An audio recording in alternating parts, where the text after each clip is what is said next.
تراش لیتا ہوں لفظوں سے لوگوں کے دلوں کو، میں نے یہ ہنر سیکھا ہے بہت آوارگی کے بعد۔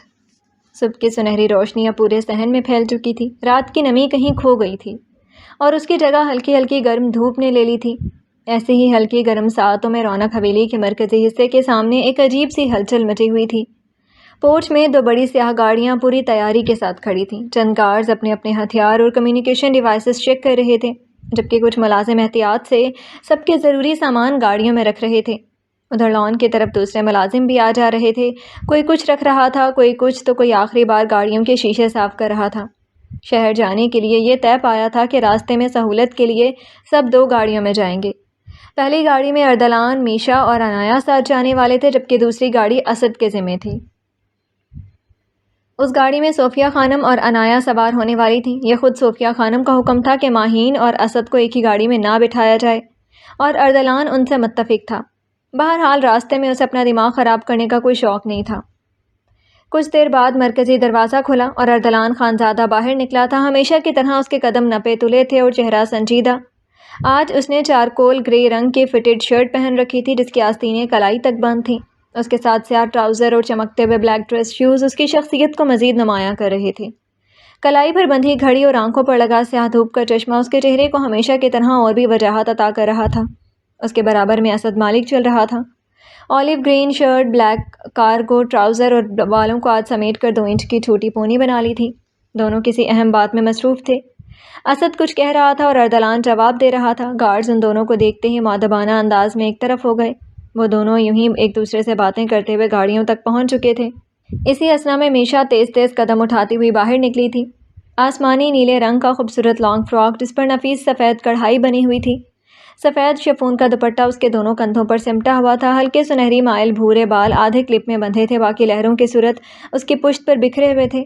کانوں میں چھوٹے سے پرل ایئرنگز، ہاتھوں میں جھلملاتے کنگن اور پاؤں میں اسی رنگ کی ہیلز۔ باہر نکلتے ہی اس نے ہاتھ میں لیا بلیک گلاسز سر پر ٹکاتے ہوئے سیدھے اردلان کی طرف دیکھا اور اس کے ہونٹوں پر مسکراہٹ دوڑ گئی۔ مسٹر انکل، عادتاً دور ہی سے چلا کر ہاتھ ہلایا۔ اردلان کی نظریں بے اختیار اس کی طرف اٹھیں اور چند لمحوں کے لیے وہیں ٹھہر گئیں۔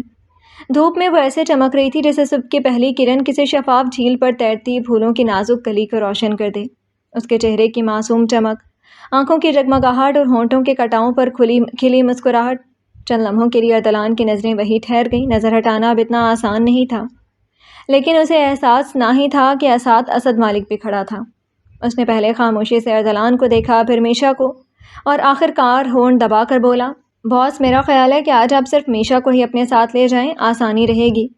کانوں میں اسد کی آواز پڑتے ہی اردلان کی نظروں کا تسلسل ٹوٹ گیا۔ اس نے فوراً اپنے تاثرات سمیٹے، پھر آہستگی سے گردن گھما کر اسد کی طرف دیکھا۔ مجھے تمہارے مشوروں کی ضرورت نہیں ہے۔ اس نے آنکھوں پر چڑھا سیاہ چشمہ سر پر ٹکا کر ایک ٹھنڈی گھوٹتی ہوئی نظر اسد پر ڈال کر سیدھا ہو گیا، مگر اگلے لمحے اس کی نظریں پھر بے اختیار قریب آتی میشا پر جا ٹھہریں۔ وہ آہستہ آہستہ چلتی ان دونوں کے قریب آ رہی تھی، کبھی کاندھوں پر پھسلتا دوپٹہ ٹھیک کرتی، کبھی بالوں کو پیچھے کرتی۔ ہر ادا، ہر حرکت اردلان کی نظروں کا مرکز بنی تھی۔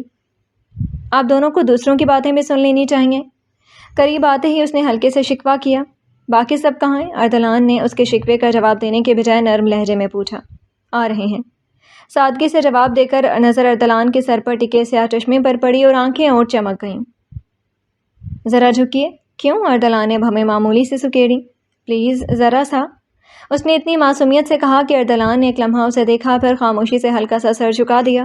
ادھر برابر کھڑا اسد بھی پوری دلچسپی سے یہ منظر دیکھ رہا تھا۔ میشا نے دونوں ہاتھ احتیاط سے اٹھائے، نہایت نرمی سے اس کے سر پر ٹکا سیاہ چشمہ اتارا، یہاں تک کہ اس نے خاص خیال رکھا کہ اردلان کے بال بھی خراب نہ ہوں۔ پھر چشمہ اپنے ہاتھ میں لے کر دیکھتے ہوئے خوش ہو کر بولی، گریٹ، آپ کی بلیک گلاسز مجھے بہت پسند آئے۔ یہ کہہ کر اس نے بغیر کسی جھجک کے وہ چشمہ خود اپنی آنکھوں پر لگا لیا۔ چشمہ اس کے چہرے پر ذرا بڑا لگ رہا تھا، مگر اس سے زیادہ جچ بھی رہا تھا۔ اس نے چہرہ اٹھایا۔ ہاؤ ڈو آئی لک؟ اردلان کی نظریں چند لمحوں تک اس کے چہرے پر ٹھہری رہیں۔ اچھی۔ چھوٹی سی ہی تعریف تھی، مگر اتنا سننا ہی میشا کے لیے کافی تھا۔ تھینکس، اس نے مسکراتے اپنے ہونٹ گول کیے اور اردلان نے بے ساختہ نظریں چرائیں۔ ادھر اسد نے آسمان کی طرف دیکھ کر دل ہی دل میں ایک لمبی آہ بھری، اے خدا، تو کیا کیا دکھائے گا اب مجھے؟ پھر اس نے شرارتی نظروں سے میشا کی طرف دیکھا۔ آپ نے 2 گلاسز لگانے کا نیا ٹرینڈ شروع کرنا ہے کیا؟ اس کا اشارہ میشا کے سر پر پہلے سے ٹکے اس کے خود کے سن گلاسز کی طرف تھی۔ نہیں تو؟ میشا نے چونک کر 2 انگلیوں سے اپنے سر پر رکھے چشمہ اتارا، پھر معصومیت سے بولی، چاہیں تو مسٹر انکل یہ پہن سکتے ہیں۔ مسٹر انکل کیوں؟ اسد فوراً بیچ میں کودا۔ بھائی ہونے کے ناطے میرا بھی تو کچھ حق بنتا ہے۔ یہ کہتے ہوئے اس نے ہاتھ بڑھا کر چشمہ پکڑنا چاہا، مگر اس سے پہلے ایک دوسرا ہاتھ آگے بڑھا اور دلان نے اس سے پہلے ہی خاموشی سے وہ چشمہ میشا کے ہاتھ سے لے لیا۔ تمہیں گلاسز کی ضرورت نہیں ہے، اسپاٹ لہجے میں کہتے ہوئے اس نے وہ چشمہ اپنی شرٹ کی جیب میں ٹکا دیا۔ اسد نے چند لمحے جیب میں ٹکے چشمے کو دیکھا، پھر اردلان کو، اور پھر ہار ماننے والے انداز میں دونوں ہاتھ اٹھا دیے۔ سوری، میں بھول گیا تھا کہ کچھ چیزیں بس آپ کی ضرورت کے لیے ہیں۔ اردلان نے صرف ایک تیز نظر اس پر ڈالی۔ مالک؟ جی باس، خاموش ہوں۔ وہ فوراً لب سی کر ایک قدم پیچھے ہٹ گیا، مگر اس کے چہرے پر پھیلی شرارتی مسکراہٹ صاف بتا رہی تھی کہ وہ دل ہی دل میں اس سارے منظر سے بھرپور لطف اٹھا رہا تھا، مگر یہ لطف صرف چند لمحوں کا ہی تھا۔ اچانک اس کی نظر سامنے اٹھی اور پل بھر میں اس کے چہرے کے تمام تاثرات سرد و سپاٹ ہو گئے۔ ہونٹوں کی مسکراہٹ یوں غائب ہوئی جیسے کبھی تھی ہی نہیں۔ میں کار میں بیٹھتا ہوں باس، اس نے غیر معمولی سنجیدگی سے کہا، اور کسی مزید بات کا انتظار کیے بغیر تیز قدموں سے گاڑی کی طرف بڑھا۔ اگلے ہی لمحے فرنٹ ڈور کھول کر اندر جا بیٹھا۔ اس کی یہ اچانک تبدیلی اردلان کی نظروں سے اوجھل نہ رہ سکی۔ اس نے دونوں آنکھیں معمولی سی سکیڑیں، پھر آہستگی سے گردن موڑ کر اسے سمت دیکھا جدھر اسد کی نظر گئی تھی، اور اگلے ہی لمحے اس کے اپنے چہرے کے نقوش بھی تن گئے۔ سامنے سے روحان پرسکون انداز میں چلا آ رہا تھا، کریم شرٹ، گرے پینٹ، سلیقے سے سنوارے بال، کہیں جانے کے لیے ایک دم تیار، اور اس کے ہی برابر میں سائرہ خانم تھی۔ ہمیشہ کی طرح شان سے گردن اٹھائے نپے تلے قدم اٹھاتی وہ ان کی طرف آ رہی تھی، اور ان کے چند قدم پیچھے نازنین دونوں ہاتھوں سے ان کا سفری بیگ سنبھالے خاموشی سے چل رہی تھی۔ یہ منظر دیکھتے ہی اردلان کے ذہن میں ایک ہی سوال ابھرا، سائرہ خانم، وہ بھی بیگ کے ساتھ، کیا وہ بھی ساتھ جائے گی؟ اردلان کے جبڑے تنے، یہ بات طے شدہ منصوبے کا حصہ نہیں تھی۔ اس کی نظریں ایک لمحے کے لیے روحان سے ملی، اور اگلے ہی لمحے روحان نے نہایت معمولی سا سر نفی میں ہلا دیا۔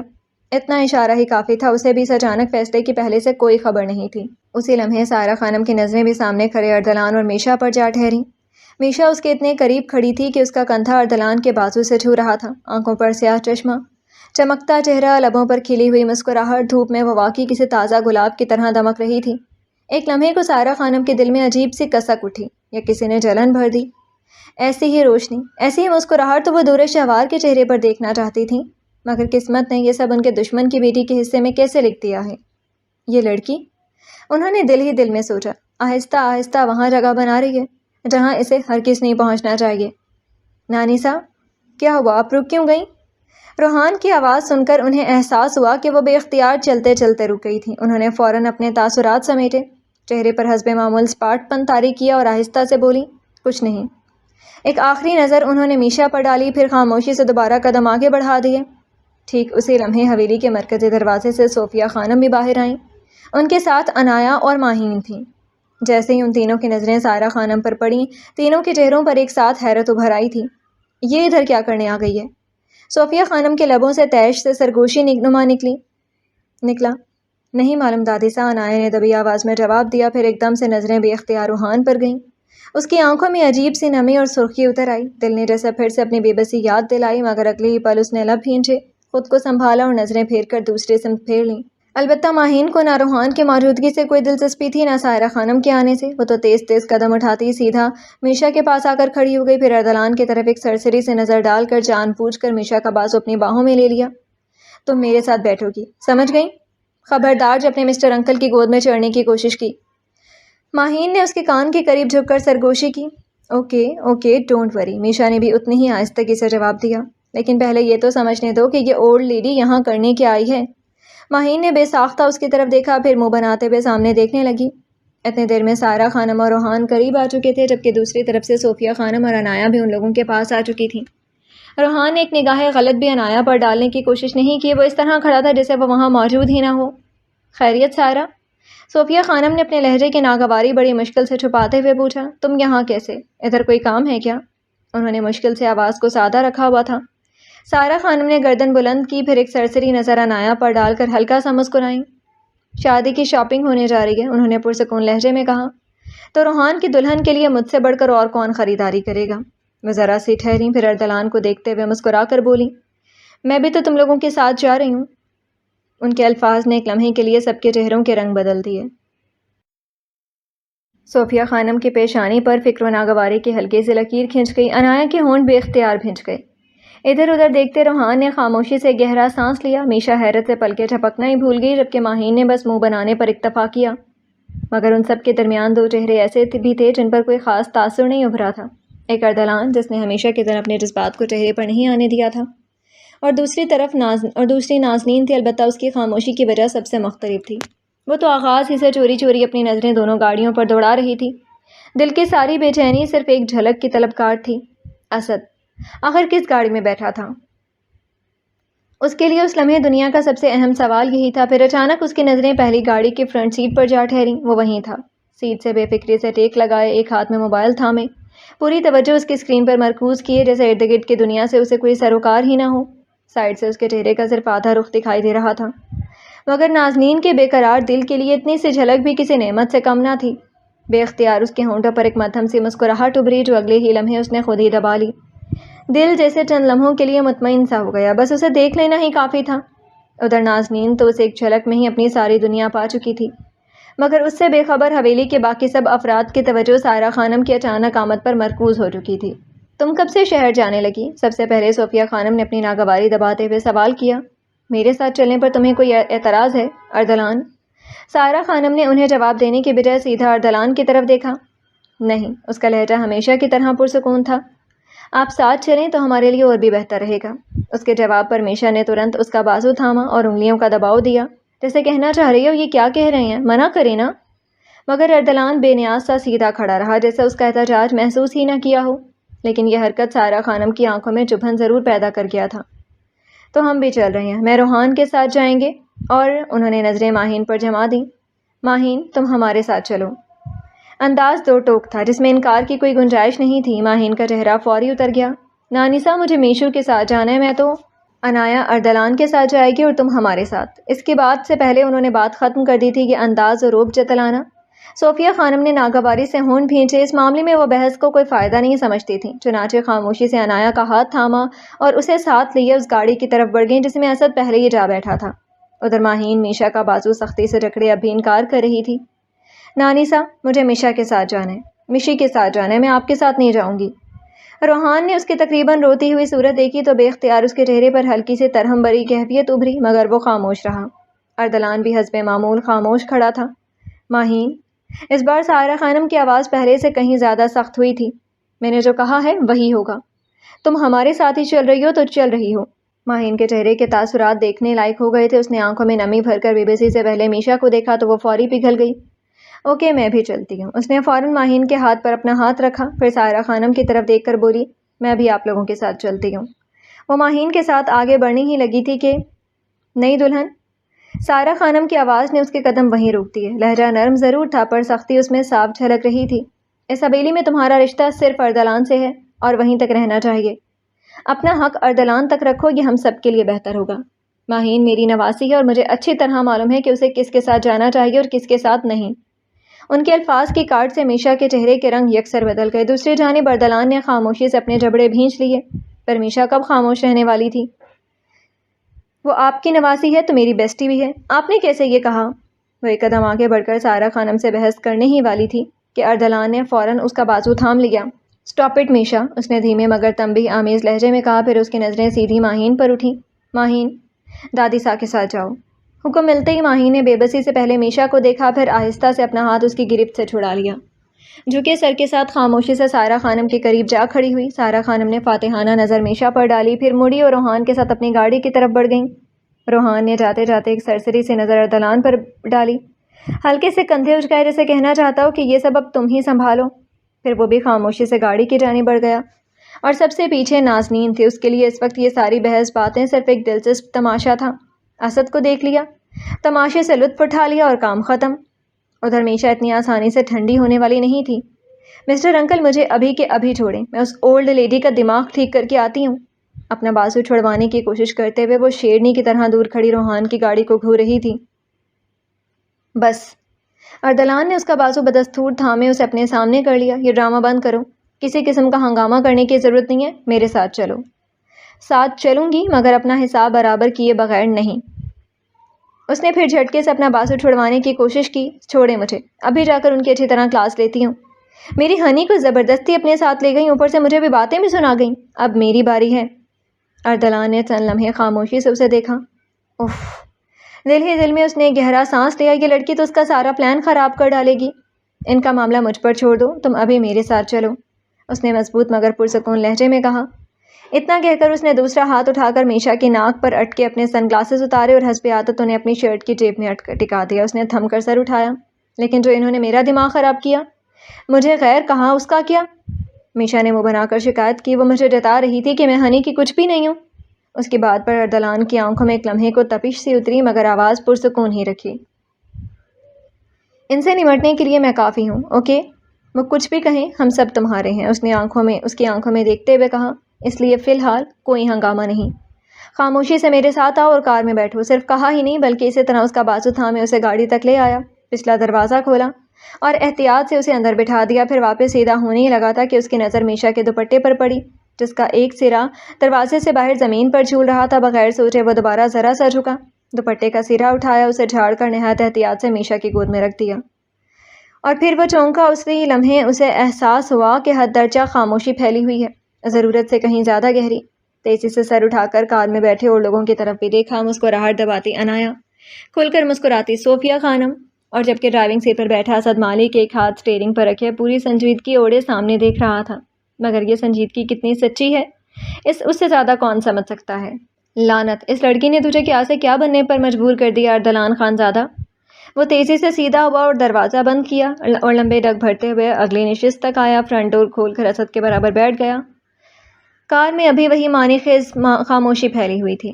یہی ہوگا جب اردلان خان زادہ اپنی بیوی کو نرمی سے سمجھا کر کار میں بٹھائے, اس کا دوپٹہ جھاڑ پونچھ کر گود میں رکھے. اس نے بے اختیار پلکیں زور سے بند کر کے دوبارہ کھولی. ان چند لمحوں میں وہ یہ تک بھول گیا تھا کہ باقی سب بھی وہیں موجود ہیں. میں اردلان خان زادہ اس ایک پاگل لڑکی کو سنبھالتے سنبھالتے اتنا بے احتیاط کیسے ہو گیا؟ اب جو ہونا تھا ہو چکا. اس نے فوراً اپنے چہرے پر ہمیشہ والی سنجیدگی واپس سجائی. ایک لمحہ بھی وہ ادھر ادھر دیکھے بغیر بولا. مالک, کار کیا تمہارے فرشتے چلائیں گے؟ یس باس. اسد نے ہلکا سا سر جھکایا. انجن سٹارٹ کیا اور گاڑی آہستگی سے آگے بڑھا دی. چند ہی لمحوں بعد گاڑی حویلی کی گیٹ سے باہر نکلی. عین اسی وقت روحان کی گاڑی برابر سے گزرتی ہوئی ان سے آگے نکل گئی. اسد نے ایک نظر آگے جاتی گاڑی پر ڈالی, پھر ہونٹوں میں بڑبڑایا. اچھا, مجھ سے آگے نکلنے کا ارادہ ہے. اگلے لمحے اس کا پاؤں ایکسلریٹر پر ذرا اور دب گیا. کار کی رفتار بڑھی اور چند ہی لمحوں میں ان کی گاڑی روحان کی گاڑی کو پیچھے چھوڑتے ہوئے آگے نکل گئی. کارز کی گاڑیاں بھی دوڑنے لگی تھیں.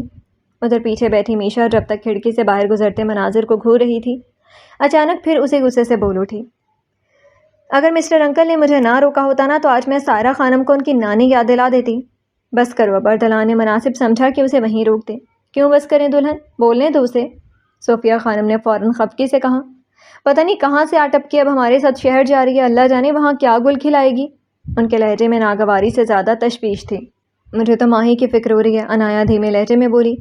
کہیں وہ نانی سا کو کچھ کہنا دے, پھر مسئلہ اور بڑھ جائے گا.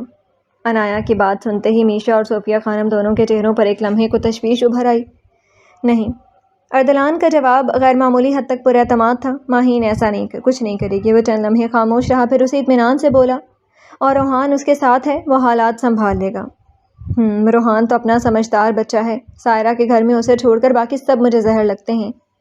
صوفیہ خانم نے اطمینان سے اپنی رائے دی, پھر سر سیٹ کے پشت سے ٹکا کر آنکھیں موند لیں. عنایا نے خاموشی سے اپنے لب بھینچ لیے. روحان نام ہی دل کے کسی نہا گوشے میں دبی ہوئی ٹیس کو پھر سے جگا گیا, مگر اس کے چہرے پر کوئی تاثر نہ آیا. وہ خاموشی سے سامنے ونڈ اسکرین کے پار گزرتے راستے کو دیکھتی رہی, جیسے خود کو وقت اور حالات کے بہاؤ کے سپرد کر چکی ہو. البتہ ایک میشا تھی جسے چین کہاں آنا تھا. بٹ ایک بات بتائیں مسٹر انکل. وہ آگے کو جھکی اور اردلان کی سیٹ کی پشت پکڑ کر اس کا چہرہ دیکھنے کی کوشش کرنے لگی. اب ہم اسد اور ماہین کا نکاح کیسے کروائیں گے؟ یہ سوال صرف اس کے ذہن میں ہی نہیں تھا. عنایا اور صوفیہ خانم بھی دل ہی دل میں اسے فکر میں مبتلا تھیں. البتہ اسد مالک نے جیسے یہ سوال سنا ہی نہ ہو. اس کی ساری توجہ سڑک اور ڈرائیونگ پر مرکوز تھی. جب وقت آئے گا تب دیکھ لیں گے, اردلان نے مختصر مگر پر اعتماد لہجے میں کہا. پھر ذرا گردن موڑ کر اسے دیکھا. فی الحال تم آرام سے بیٹھو اور وہاں جا کر دادی ساس سے الجھنے کی کوشش بھی مت کرنا, سمجھ گئی؟ اگر انہوں نے مجھے دوبارہ کچھ کہا نا, پھر میں بالکل چپ نہیں رہنے والی. میشا کسی سے نہیں ڈرتی. سیٹ سے ٹیک لگاتے ہوئے اس نے بڑی شان سے گردن اکڑا لی. جی ہاں، آپ سے تو بہادروں کی فوج بھی ڈر جائے، آپ کیوں ڈریں گی؟ اس بار اسد نے نہایت سنجیدگی سے کہا۔ نہیں، ایسی بات نہیں ہے، میشا نے ہونٹ دباتے ہوئے معصومیت سے گردن ہلائی۔ میں بھی ڈرتی ہوں، بٹ صرف مسٹر انکل سے۔ عنایا کے لبوں سے بے اختیار ہلکی سی ہنسی نکل گئی۔ خدایا، ایسا ڈر مجھے نہیں چاہیے۔ اردلان نے تعصب سے سر جھٹکا اور سامنے دیکھنے لگا۔ واہ! اسد نے معنی خیز انداز میں سر ہلایا۔ ڈر میں اگر یہ حال ہے تو اگر کبھی… اس نے جان بوجھ کر جملہ ادھورا چھوڑا۔ کیا مطلب؟ میشا نے فوراً پیشانی سکیڑ کر اسد کو دیکھا۔ مالک!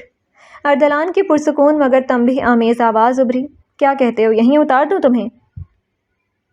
اسد نے فوراً دونوں ہاتھ اسٹیئرنگ پر جما لیے۔ نو باس، اب پوری توجہ صرف ڈرائیونگ پر ہے۔ وہ چپ ہوا تو اس کے بعد کچھ دیر کے لیے گاڑی میں خاموشی چھا گئی۔ پھر صوفیہ خانم نے مسکراتے ہوئے لمبی سانس لی اور دھیمے لہجے میں بولی، بس اللہ سے یہی دعا ہے کہ یہ نکاح خیر خیریت سے ہو جائے، پھر اردلان کی رخصتی اور ولیمہ بھی بخیر گزر جائے، پھر میری دعا پوری ہو جائے۔ اسد اور عنایا فوری اس دعا کا مطلب سمجھ گئے۔ کون سی دعا دادی صاحب؟ لیکن میشا نے اشتیاق سے پوچھا۔ صوفیہ خانم کے ہونٹ پر مسکراہٹ گہری ہو گئی، پر ان کے بجائے اسد بولا، ایک ننھا سا خانزادہ یا خانزادی آنے والی دعا۔ اردلان نے جھٹکے سے گردن گھما کر اس کی شکل دیکھی، مگر وہ بے وقوف نہیں تھا جو اسے دیکھنے کی غلطی کر بیٹھے۔ ادھر میشا کچھ نہیں سمجھی۔ کیا مطلب؟ میشا نے حیرت سے پلکیں جھپکائیں۔ عنایا اپنے ہونٹ دبائے مشکل سے ہنسی دبا رہی تھی۔ اردلان نہ ہوتا تو کھل کر ہنستی، مگر اس کی موجودگی میں ہنسی۔ اللہ، یہ اسد چاچو بھی نا! جب کوئی نہ بولا تو اس نے پھر سے پوچھ لیا، کیا مطلب ہے دادی صاحب؟ صوفیہ خانم نے محبت سے اس کی طرف دیکھا۔ مطلب یہ ہے دلہن کہ جلد از جلد مجھے اپنے پوتے یا پوتی کی خوشخبری سنا دو۔ ایک لمحے کو گاڑی میں مکمل خاموشی چھا گئی۔ میشا کی آنکھیں حیرت سے اتنی پھیل گئیں جیسے ابھی باہر نکل آئیں گی۔ ادھر فرنٹ سیٹ پر بیٹھے اردلان نے بے اختیار آنکھیں موند لیں۔ یا اللہ، یہ بھی سننا باقی رہ گیا تھا۔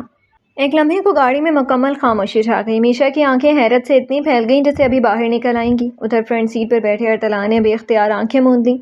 یا اللہ، یہ بھی سننا باقی رہ گیا تھا۔ اس نے خاموشی سے دانت بھینچے اور نظریں کھڑکی سے باہر جما لی۔ وہاں پہنچ کر اسد مالک کی آج کی ساری شوخیاں ایک ہی دن میں نکال دوں گا۔ ادھر میشا کو جب بات سمجھ میں آئی تو وہ فوراً عنایا کے کان کے قریب پہنچی، جھکی۔ ادھر بات ابھی کس تک بھی نہیں پہنچی اور دادی ساس سیدھا بیبی تک پہنچ گئیں۔ اس کی سرگوشی سنتے ہی عنایا کا ضبط ٹوٹ گیا۔ وہ بے اختیار ہنس پڑی اور اسے بھی تیزی سے اپنے ہونٹوں پر ہتھیلی جما لی تھی۔ اسد نے ریئر ویو مرر میں ایک نظر پیچھے ڈالی۔ میشا کے حیرت بھرے تاثرات دیکھ کر اس کے ہونٹوں کے کنارے بھی ہلکے سے اٹھ گئے تھے، مگر اگلے لمحے ساتھ بیٹھے اردلان کا خیال آیا۔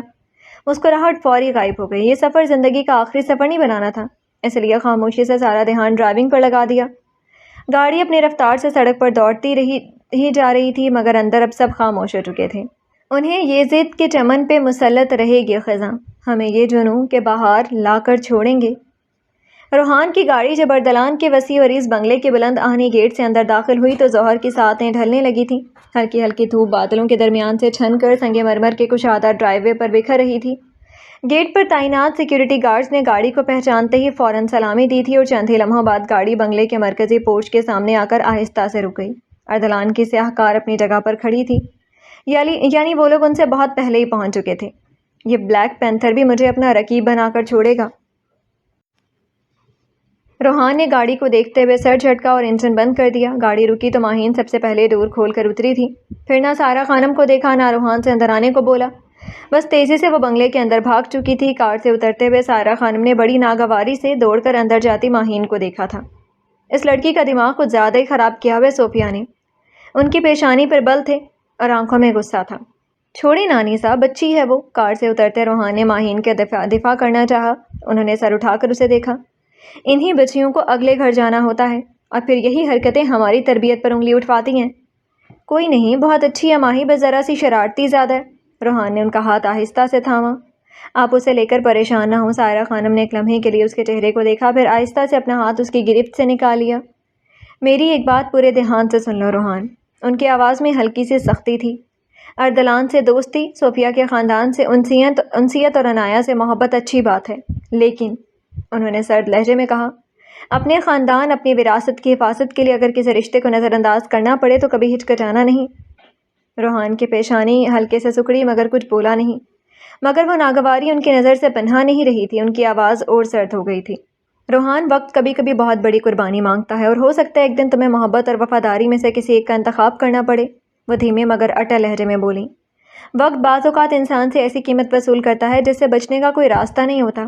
اور اگر کبھی تمہیں محبت اور وفاداری میں سے کسی ایک کو چننا پڑے تو ہمیشہ اپنی شان، اپنے خاندان اور اپنی وراثت کو چننا۔ باقی رشتے بعد میں بھی بن جاتے ہیں، مگر بکھرا ہوا خاندان دوبارہ نہیں جڑتا۔ اپنی بات مکمل کر کے وہ رکی نہیں، مضبوط قدموں سے مڑیں اور آہستہ آہستہ بنگلے کے اندر چلی گئیں۔ روحان دیر تک ان کی جاتی ہوئی پشت کو دیکھتا رہا، پھر اس نے آہستہ سے نفی میں سر ہلایا۔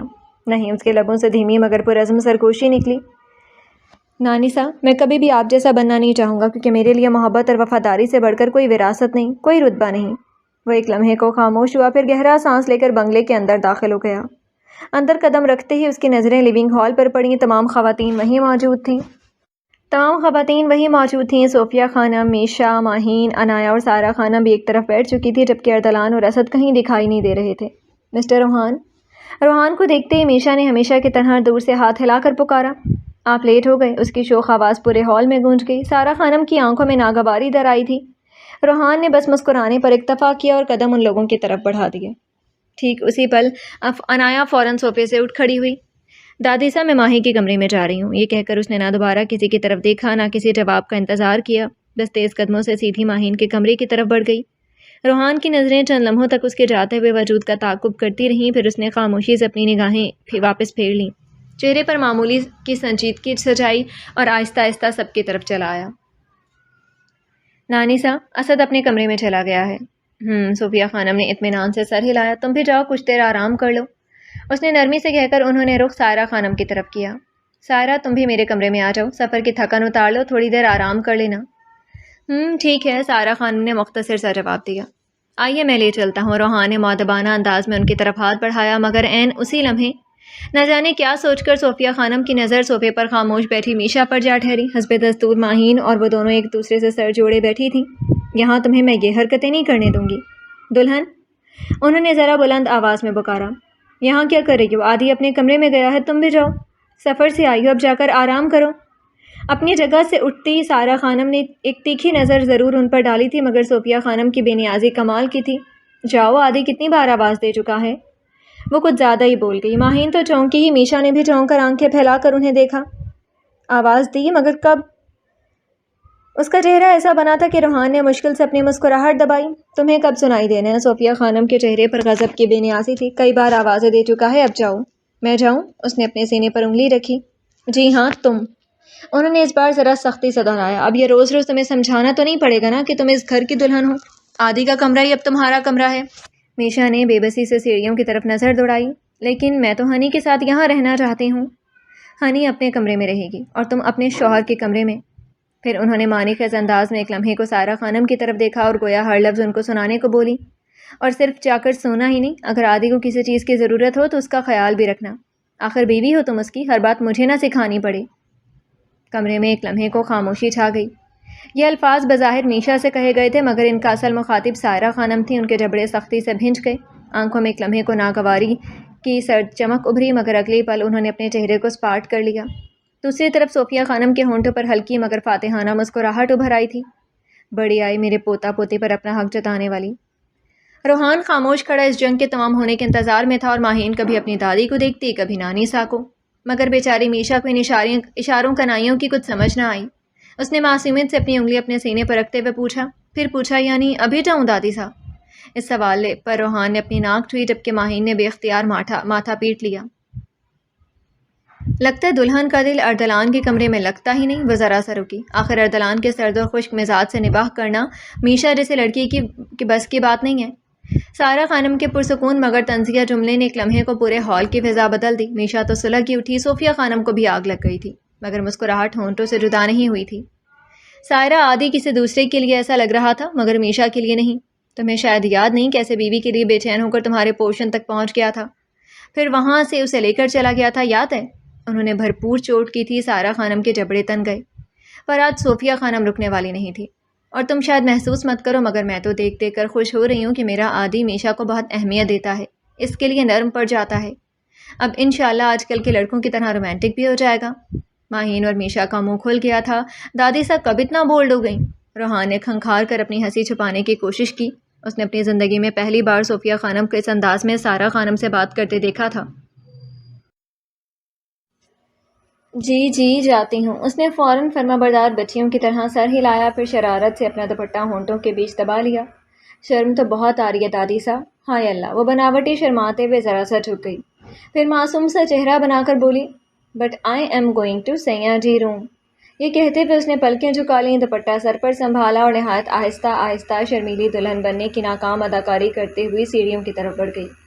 اس کے جاتے ہی ماہی نے فوراً اپنا منہ دوسری طرف پھیر لیا، کیونکہ اگر ایک لمحہ بھی میشا کی طرف دیکھ لیتی تو ہنس ہنس کر وہیں لوٹ پوٹ ہو جاتی، اور اگر ہنسی سے نہ مرتی تو صوفیہ خانم کے ہاتھوں ضرور مرنے کے قابل ہو جاتی۔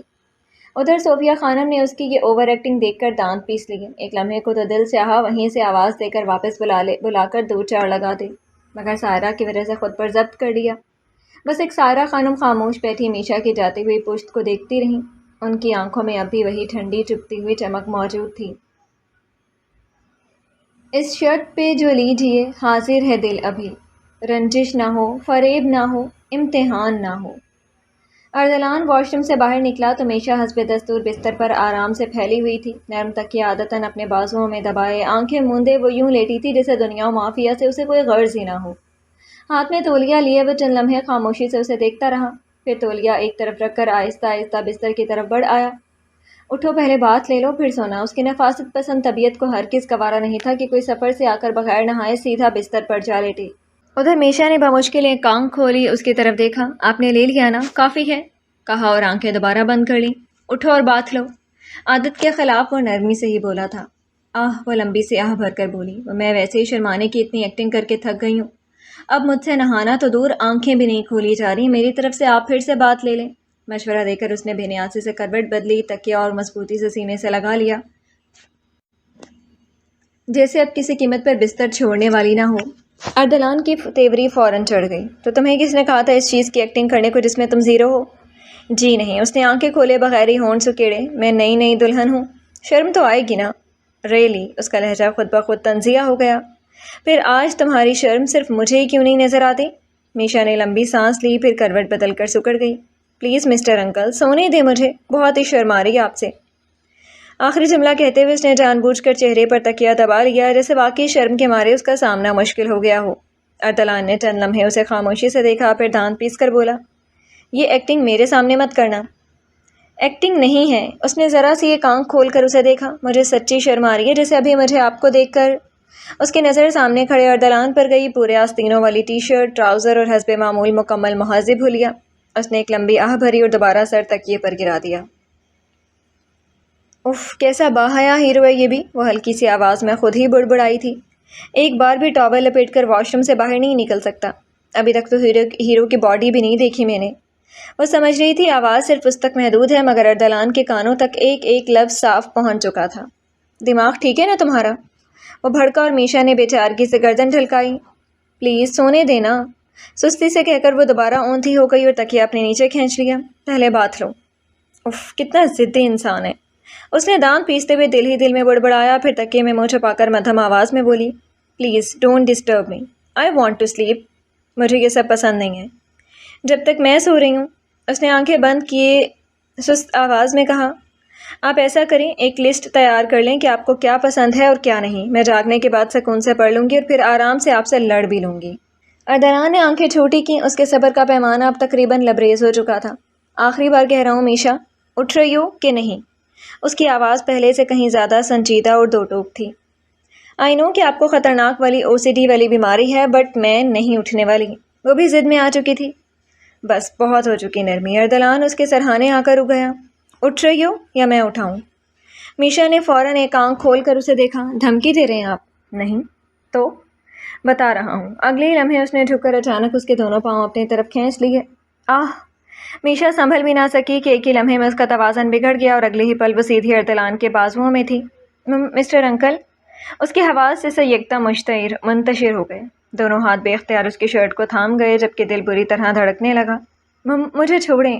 اردلان نے کوئی جواب نہیں دیا۔ اسی طرح سے اسے اٹھائے ہوئے وہ سیدھا واش روم میں داخل ہوا اور اسے وہیں فرش پر کھڑا کر دیا۔ ایک ہاتھ سے ابھی اس کا بازو تھامے رکھا تاکہ وہ پھر سے بھاگ نہ جائے، جبکہ دوسرے ہاتھ سے آگے بڑھ کر شاور آن کر دیا۔ ٹھنڈے پانی کی بوندیں فضا میں بکھرنے لگی۔ اب سیدھے سے باتھ لے کر باہر آنا۔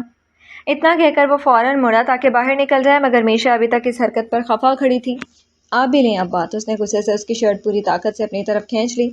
واش روم کا فرش پہلے ہی پانی سے پھسلا ہوا تھا۔ اچانک شرٹ پر زور سے کھچاؤ پڑتے ہی ارسلان کا پاؤں بری طرح پھسلا اور اسی کے ساتھ میشا بھی، جو اب تک اس کی شرٹ اپنی مٹھی میں مضبوطی سے جکڑے ہوئی تھی، اپنا توازن برقرار نہ رکھ سکی۔ ایک لمحے کے لیے دونوں یکساں طور پر لڑ کھڑائے۔ ارسلان نے بے اختیار خود کو سنبھالنے کی کوشش کی مگر پھسلے ہوئے فرش نے اسے مہلت نہ دی۔ اگلے ہی پل دونوں ساتھ ہی نیچے گرے۔ البتہ آخری لمحے پر ارسلان نے پوری قوت سے اپنا رخ بدل لیا تاکہ میشا فرش سے نہ ٹکرائے۔ نتیجتاً اس کی اپنی کمر زور سے ٹائل سے آ لگی جبکہ میشا پوری کی پوری اس کے سینے پر آ گری۔ شاور کا ٹھنڈا پانی مسلسل دونوں پر برس رہا تھا۔ چند لمحوں تک کوئی نہ بولا، نہ کسی میں ہلنے کی ہمت ہوئی۔ صرف شاور کی گرتی بوندوں کی آواز اور دونوں کی بے ترتیب سانسیں اس خاموش واش روم میں گونج رہی تھیں۔ میشا کے دونوں ہاتھ اب بھی اس کی شرٹ کو مضبوطی سے تھامے ہوئے تھے۔ چہرہ ارسلان کے سینے سے چند ہی انچ کے فاصلے پر تھا جبکہ اس کی حیرت زدہ ہیزل آنکھیں سیدھی ارسلان کی گہری نگاہوں میں الجھی ہوئی تھیں۔ وقت ہی کیا، ہر شے لمحے بھر کو تھم گئی تھی۔ یہ تصادم ایسی مدہوشی لیے ہوئے تھا کہ ارسلان کے اندر جسے کسی خاموش جذبے نے پہلی بار انگڑائی لے کر سر اٹھایا۔ یہ بے چینی تھی یا دل کی کوئی انجانی تڑپ یا کوئی جلن، وہ خود بھی اس کا نام نہیں جانتا تھا۔ اس کی نگاہ بے اختیار میشا کے چہرے پر ٹھہر گئی۔ بھیگے ہوئے سنہری مائل بھورے بال جو اس کے گالوں سے چمٹے ہوئے تھے، پلکوں سے پھسلتی پانی کی ننھی بوندیں، بارش میں بھیگے پھول کی طرح دمکتا چہرہ، اور پھر اس کی نظر چند لمحوں کے لیے اس کے نیموا لبوں پر ٹھہر گئی۔ یہ نظر غلط تھی یا صحیح، پر دل اسی غلطی کو ایک بار پھر دہرانے پر اکسا رہا تھا۔ ارسلان کی آنکھوں میں ابھرتی اس انجانی کیفیت لیے ہوئی چمک نے میشا کے دل میں بے نام سے گھبراہٹ اتار دی۔ سانسیں ہلکی سے بکھر گئیں۔ سوری، وہ بمشکل بول پائی۔ میں نے جان بوجھ کر نہیں کیا تھا، بس۔ باقی الفاظ اس کے لبوں پر ہی دم توڑ گئے تھے۔ اگلے لمحے ارسلان ایک جھٹکے سے کروٹ بدل گیا۔ اب میشا نیچے تھی اور ارسلان اپنے دونوں بازو اس کے دونوں طرف ٹکائے، اس کے اوپر میشا کی نظریں جو اس کی سرخ ہوتی نظروں سے ملی، گھبراہٹ دو چند ہو گئی۔ مسٹر انکل، زبان لڑکھڑائی۔ Don't call me mister uncle. آواز خطرناک حد تک سرد تھی۔ ان لمحوں میں جو تم نے مجھے اس نام سے پکارنے کی کوشش کی، تو آج کے بعد تمہارے ہونٹ یہ نام لیتے ہوئے 1000 بار لرزیں گے۔ ارسلان کی گرم سانسیں اس کے چہرے پر یوں گر رہی تھیں جیسے آگ کی لپک۔ میشا کو ٹھنڈے پسینے آنے لگے۔ آپ مجھے ڈرا رہے ہیں؟ بار بار پلکیں جھپکتے ہوئے وہ خود میں سمٹنے لگی۔ چہرہ، گردن، کان سب گلابی رنگ میں رنگنے لگے۔ ارسلان کی سرد و گرم نگاہیں اس کے چہرے کے نقوش پر پھسل رہی تھیں، ان بوندوں کی طرح جو گستاخی پر آمادہ تھیں۔ تبھی ایک موتی ارسلان کے بالوں سے ٹوٹ کر میشا کے ہونٹوں کو چھو کر پھسل گیا اور اس کی نگاہیں وہیں ٹک گئیں۔ میں تم سے صرف یہ وضاحت چاہتا ہوں کہ تم کیوں میرے قریب آ کر مجھ سے کھیلنا چاہتی ہو؟ ہر بار میرے اتنے قریب آ کر پھر ایسے بے خبر کیسے رہ جاتی ہو؟ یا گہری نظر اس طرح اس پر گڑی تھی کہ وہ جیسے پگھل رہی تھی۔ تمہیں واقعی اندازہ نہیں کہ تم میرے ساتھ کیا کر رہی ہو؟ میں نے کیا کیا ہے؟ اس نے بے اختیار اپنے نچلے لب کی لرزش پر قابو پانے کی کوشش کی اور اسی لمحے اس نے بے اختیار اپنا انگوٹھا اس کے لرزتے لب پر رکھ دیا۔ لبوں پر گرتے موتی کو اس نے جھٹک دیا۔ تم جانتے بھی نہیں، اس کی آواز پہلی بار ٹوٹنے کے قریب تھی، تم میرے ساتھ کیا کر رہی ہو؟ میرے اندر سوئے اس شخص سے کھیلنے کی کوشش کر رہی ہو کہ اگر وہ… اس نے آنکھیں ایک لمحے کے لیے بند کر لیں جیسے اپنے جذبات پر قابو پا رہا ہو، پھر سیدھا میشا کی آنکھوں میں دیکھا۔ وہ شخص بیدار ہوا تو… وہ ایک دم سے رک گیا اور پھر بولا تو آواز اور بھاری ہو گئی۔ کیا اس شخص کو برداشت کر سکو گی تم؟ اب تک سرمئی مائل سبز آنکھیں کبھی ایسے خطرناک اسے نہیں لگی تھیں۔ میشا کے پشت میں چیونٹیاں رینگنے لگی تھیں۔ مجھے جانے دیں۔ اس نے دونوں ہاتھ اٹھانے ہی چاہے کہ ارسلان نے اس کی دونوں کلائیاں جکڑ کر وہیں فرش پر ٹیک دیں اور 1 انچ اور جھکا۔ مجھے اپنے سوال کا جواب چاہیے۔ اس کی سانسوں میں بھی آگ بھڑک رہی تھی۔ مجھے کس حد تک برداشت کر سکتی ہو؟ کس حد تک جانے دے سکتی ہو؟ مجھے برداشت کر سکتی ہو میری وحشتیں؟ اس کی باتوں کا مطلب ٹھیک ٹھاک میشا کو سمجھ آ رہا تھا، مگر ہمت تو اس وقت ٹوٹ رہی تھی، تو پھر کیسے؟ ارسلان کی نظریں ایک بار پھر اس کے لرزتے ہوئے ہونٹوں پر ٹھہر گئی تھیں۔ مسٹر انکل، اس کی کانپتی ہوئی آواز ابھی مکمل بھی نہ ہوئی تھی کہ ارسلان نے تیزی سے جھک کر اس کے الفاظ کو اپنے ہونٹوں میں جذب کر لیا۔ میشا کی آنکھیں پھٹی ہوئی تھیں، ذرا سی سونے کی ضد، ذرا سی خفگی سے یہ حادثہ پیش آ جائے گا تو وہ اس کی شرٹ کھینچنے سے 100 بار توبہ کر لیتی، اور اب اس کا سانس لینا بھی دشوار تھا۔ ارسلان کے ہونٹوں کے انگارے لبوں سے ہو کر سارے وجود کو جیسے بھسم کر رہے تھے، پانی کے سانچے سے چاروں طرف دھواں ہی دھواں پھیل رہا تھا۔ وہ بے اختیار تھا، اتنا کہ ان دونوں کے درمیان صرف سانسوں کا ساز رہ گیا تھا۔ میشا کی پلکیں تیزی سے بھیگنے لگیں۔ اسے پہلی بار محسوس ہوا کہ ارسلان کا لمس اس کی غصے سے کہیں زیادہ خوفناک تھا۔ احباب کا کرم ہے کہ خود پر کھلا ہوں میں، مجھ کو کہاں خبر تھی کہ اتنا برا ہوں میں۔ ٹھیک انہی لمحوں سے کچھ دیر پہلے ماہین اپنے کمرے کا دروازہ آہستگی سے کھول کر باہر نکلی تھی۔ نہ جانے کیسے آج عنایا سو چکی تھی، شاید کل رات کے جاگنے کا اثر تھا، مگر ماہین کی آنکھوں میں نیند کہاں۔ اسے اچانک زور کی بھوک محسوس ہونے لگی تھی۔ اس نے ایک نظر پلٹ کر سوتی ہوئی عنایا کو دیکھا، پھر خاموشی سے دروازہ بند کر کے باہر آ گئی۔ نیچے کا پورا حصہ غیر معمولی طور پر پرسکون تھا، راہداری میں خاموشی بچھی ہوئی تھی، ملازم بھی اپنے کام نمٹا کر جا چکے تھے اور گھر کے سب افراد سفر کی تھکن اتارنے کے لیے اپنے اپنے کمروں میں آرام کر رہے تھے۔ ماہین نے سستی سے دونوں ہاتھ اوپر اٹھائے، انگڑائی لیتے ہوئے اپنے بکھرے ہوئے بال سمیٹے اور انہیں ڈھیلے سے جوڑے کی صورت لپیٹ لیا، پھر اسی سست روی سے سیڑھیاں اترتی ہوئی وہ نیچے آ گئی۔ ابھی وہ آہستہ آہستہ کچن کی طرف بڑھ ہی رہی تھی کہ اچانک اس کے قدم وہیں رک گئے۔ اگلے ہی لمحے اس کے چہرے پر ناگواری، کوفت اور بیزاری ایک ساتھ ابھر آئی۔ لعنت ہے، وہ دھیمے سے بڑبڑائی۔ کچن کے اندر اسد مالک موجود تھا، ہلکے سرمئی رنگ کی گول گلے والی ٹی شرٹ، کریم کلر ٹراؤزر اور نہا کر بے ترتیبی سے چھوڑے گئے گھنے بال، جن کے چند لٹیں ڈھیٹ پن سے اس کی پیشانی پر جھول رہی تھیں۔ اگر اس لمحے نازنین اسے اس حال میں دیکھ لیتی تو شاید دل تھام کر وہیں کھڑی رہ جاتی، مگر ماہین کے لیے یہ منظر کسی اذیت سے کم نہیں تھا۔ ویسے بھی اسے اس انسان کی ہر چیز سے چڑ تھی، مگر سب سے زیادہ چڑ اسے اس کے انہی حد سے زیادہ سنبھالے ہوئے ریشمی بالوں سے تھی۔ ہر بار انہیں دیکھ کر اس کے دل میں بس ایک ہی خواہش جاگتی تھی، کاش ایک بار کینچی ہاتھ لگ جائے، پھر دیکھتی ہوں یہ اتنی اکڑ کے ساتھ بال کیسے جھٹکتا ہے۔ ادھر اسد مالک اس کی آمد اور سوچوں سے بے خبر اپنے لیے کولڈ کافی تیار کرنے میں مصروف تھا۔ کچن آئی لینڈ پر لمبا سا گلاس رکھا تھا جس میں فریج سے دودھ نکال کر اس میں کافی اور آئس کریم شامل کر رہا تھا، ایک ہاتھ سے بلینڈر چلا رہا تھا جبکہ دوسرے ہاتھ سے بے نیازی سے موبائل پر بھی نظر ڈال لیتا۔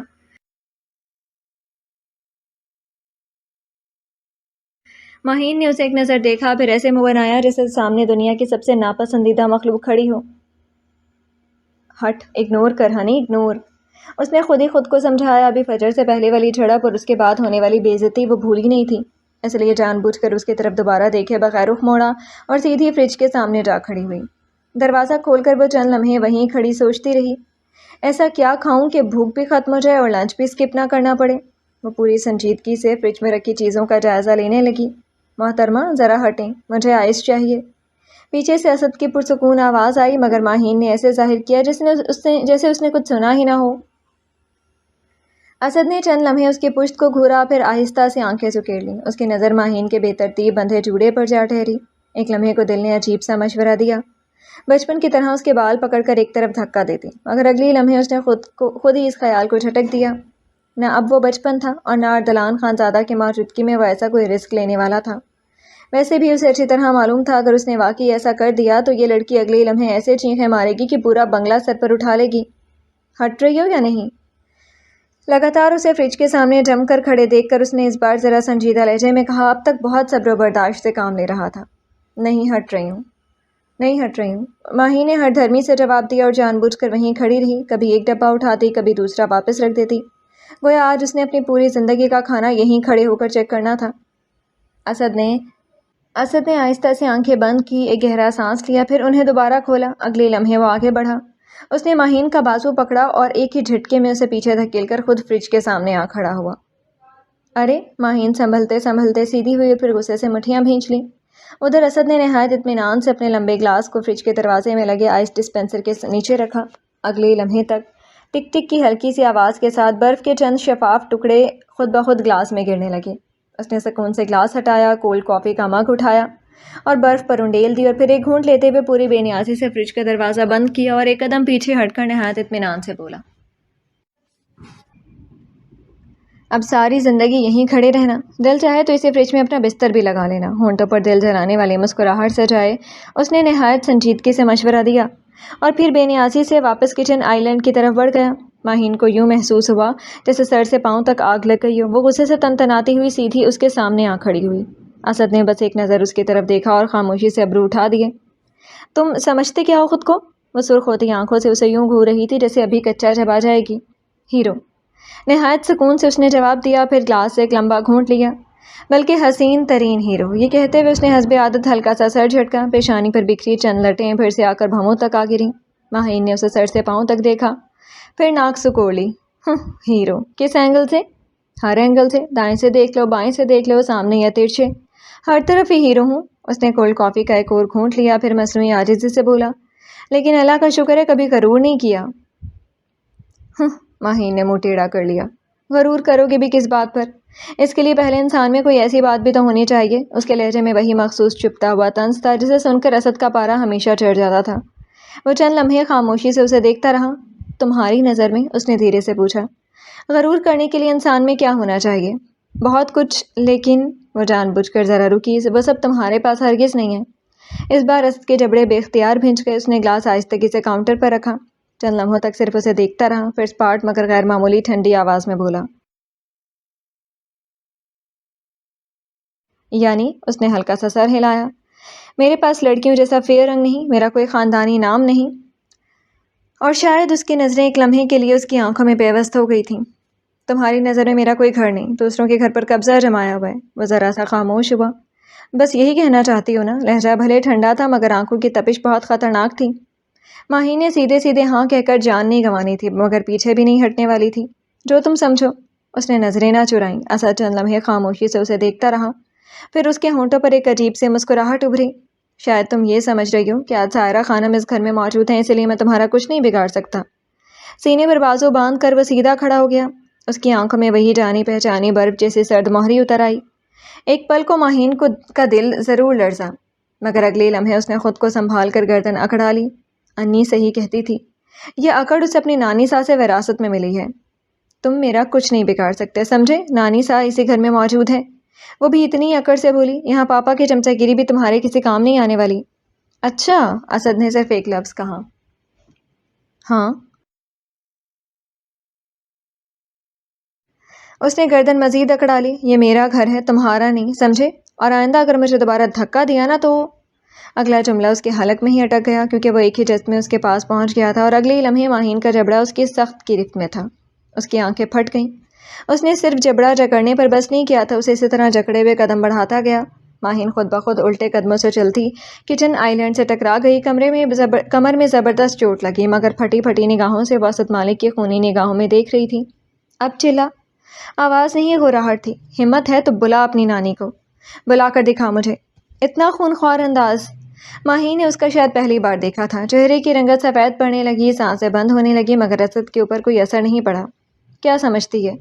خانزادہ کی اولاد؟ وہ ذرا سا اڑ چکا۔ اس کی برف جیسی نظریں سیدھی اس کی آنکھوں میں پیوست تھیں۔ تمہاری یہ چلتی زبان، یہ تانے، میں صرف اس لیے برداشت کرتا رہوں گا کہ آج تمہاری نانی اس گھر میں موجود ہیں۔ وہ ایک لمحے کو رکا، پھر اسی سرد لہجے میں بولا، غلط فہمی ہے تمہاری۔ اس دنیا میں مجھے کسی کے ہونے یا نہ ہونے سے کبھی فرق نہیں پڑا۔ اس کے جبڑے سختی سے بھنجے۔ میں صرف ایک انسان کی وجہ سے خود کو روکے رکھتا ہوں، وہ ہے باس، ورنہ… اس کے ہونٹوں پر خطرناک سی مسکراہٹ آئی۔ جس زبان پر تمہیں اتنا غرور ہے نا، اسے قابو میں لانا مجھے اچھی طرح آتا ہے۔ کچن میں چند لمحوں کے لیے ایسی خاموشی چھا گئی کہ صرف دونوں کی سانسوں کی آواز سنائی دے رہی تھی۔ اب دے دھمکی مجھے، اب بلا اپنی نانی کو۔ بلاتی کیوں نہیں اپنی حمایتی کو؟ غراتے ہوئے وہ اس کا جبڑا ہی توڑ دینے والا تھا اور پہلی بار ماہین کو محسوس ہوا کہ آج کی جھڑپ اس کی زندگی کی آخری جھڑپ ثابت ہوئی ہے۔ اور واقعی آج کا دن ماہین کا آخری دن ثابت ہو جاتا جب اسد کے کانوں میں اردلان کے مخصوص چلنے کی آہٹ سنائی دی تھی۔ ماہین کا جبڑا جکڑے جکڑے اس نے تیز گردن گھمائی مگر اردلان تو آج کسی اور ہی طوفان میں گم تھا۔ اس نے کچن کی طرف دیکھا بھی نہیں۔ تیز تیز قدم اٹھاتے ہوئے وہ بیرونی دروازے کی طرف مڑ گیا مگر ایک ہی نظر میں اسد نے دیکھ لیا تھا اردلان کی خونی آنکھیں، سختی سے تنے جبڑے اور اشتعال انگیز کیفیت۔ اس نے ماہین کو ایک طرف دھکا دیا اور پھر بغیر پلٹ کر دیکھے تیز تیز قدموں سے ادھر ہی بڑھا تھا جدھر سے اردلان گم ہوا تھا۔ دوڑتے قدموں سے وہ دروازہ کھول کر باہر نکلا تھا مگر اس کے پوچھ تک پہنچنے سے پہلے ہی اردلان اپنی گاڑی گیٹ سے باہر نکالے گیا تھا اور جس سپیڈ سے اور بغیر گارڈ کے وہ باہر نکلا تھا، اسد مالک کا ماتھا ٹھنکا۔ شٹ! الفاظ بے اختیار اس کے لبوں سے نکلے۔ باس کبھی اس طرح اکیلے اور وہ بھی بغیر کسی اطلاع کے کہیں نہیں جاتے تھے۔ یقیناً کوئی بہت بڑا مسئلہ کھڑا ہو چکا تھا۔ اس نے ایک لمحہ بھی ضائع نہیں کیا، تیز قدموں سے اپنی گاڑی کی طرف بڑھا، چابی نکالی اور اگلے ہی لمحے انجن کی گرج پورے پورچ میں گونج اٹھی تھی۔ چند سیکنڈ بعد اس کی گاڑی بھی اسی سمت دوڑ رہی تھی جدھر چند لمحے پہلے اردلان خانزادہ جا چکا تھا۔ ادھر ماہین اس کے زور سے دیے گئے دھکے سے سیدھی فرش پر آ گری تھی۔ کوہنی بری طرح فرش سے ٹکرائی تھی، کمر میں بھی ایک تیز سی ٹیس اٹھی تھی اور جبڑا تو پہلے ہی درد سے سن ہو رہا تھا۔ اس نے گیلی آواز میں بد دعا دی اور تکلیف سے منہ بناتے ہوئے اپنی کوہنی سہلانے لگی۔ چند لمحے وہ وہیں بیٹھی رہی، پھر آہستہ آہستہ کھڑی ہوئی۔ اس کی نظریں بے اختیار اس دروازے کی طرف اٹھیں جدھر سے اسد مالک چند لمحے پہلے نکلا تھا۔ کمینہ! وہ دانت پیستے ہوئے بڑبڑائی، ہر وقت مجھے مارنے کی کوشش کرتا رہتا اور پاپا اسے…